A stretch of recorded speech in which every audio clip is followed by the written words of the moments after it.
எல்லோருக்கும் வணக்கம்.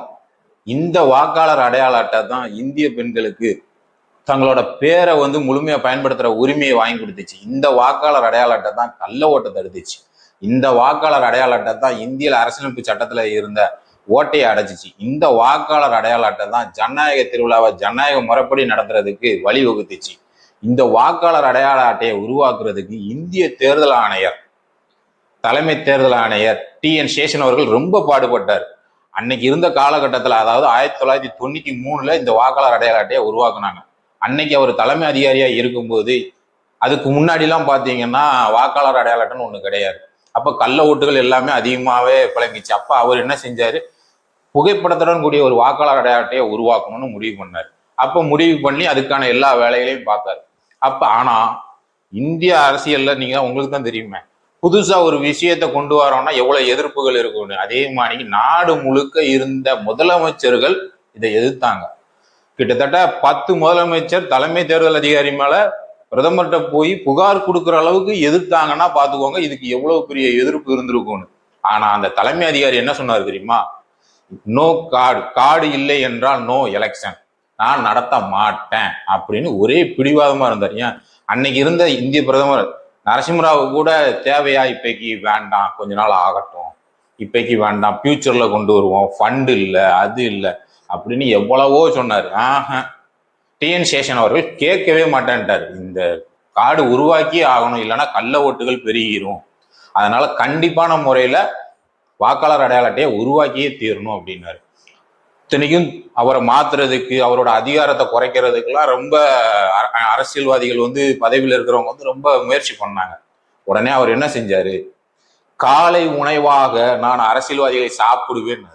அப்ப எந்த அளவுக்கு அவர் போல்டா இருந்து இந்த கார்டை உருவாக்கி இருப்பாருன்னு பாருங்க. அந்த அளவுக்கு அவர் போல்டா இருந்திருக்கு. அன்னைக்கு இருந்த அவரு அந்த தேர்தல் ஆணையர் அவ்வளவு பிடிவாதமா இருக்க போய் தான் இந்திய அரசு சரி, அன்னைக்கு இருந்த பிரதமர் சரி, புகைப்படத்துடன் கூடிய வாக்காளர் அட்டையாக்கி நான் அனுமதிக்கேன் அப்படின்னு சொல்லி அனுமதிச்சார். அதுக்கப்புறம் 1993 அப்ரூவல் ஆகி, அதுக்கப்புறம் நாடு முழுக்க புகைப்படத்துடன் கூடிய அடையாள அட்டை எடுக்கப்பட்டு, அதுக்கப்புறம் வந்த எலெக்ஷன் 1995 வந்த எலெக்ஷன் முழுக்க இந்த புகைப்படத்துடன் கூடிய அடையாள அட்டையை பயன்படுத்தி தான் இந்திய குடிமகன்கள் அனைவரும் வாக்களித்து கொண்டிருக்காங்க.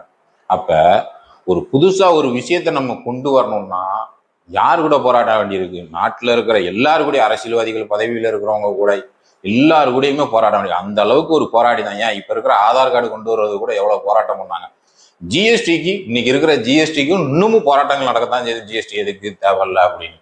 ஆனா நம்ம இன்னும் ஒரு குறிப்பிட்ட வருஷங்கள் திருப்பி பார்க்கும்போது இதெல்லாம் சரி, இப்படி இருக்கிறது தான் இன்னைக்கு இருக்கிற காலகட்டத்துக்கும் ஜனத்தொகை கூடுனதுக்கும் சரி அப்படிங்கிற எண்ணங்கள் இன்னும் வருடங்கள் போக போக போக தோணத்தான் செய்யும். ஆதார் கார்டு வந்தக்குள்ள இதெல்லாம் தேவையான, இன்னைக்கு எல்லாரும் என்ன சொல்றோம், ஆதார் கார்டு சரிதான், ஒரு செக்யூர்டு, ஒரு பாதுகாப்பை கொடுக்கு, டாக்குமெண்ட் ரீதியா நிறைய பாதுகாப்பை கொடுக்குன்னு சொல்றோம். அது மாதிரிதான்.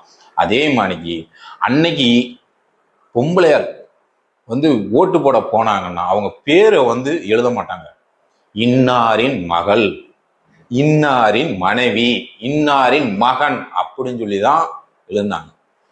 1993 இந்த வாக்காளர் அடையாள அட்டை வந்ததுக்கு அப்புறம் தான் இந்தியாவில் இருக்கிற மகளிர் தங்களோட பெயரை போற இடங்கள்ல எழுதுற பழக்கமே கொண்டு வந்தாங்க.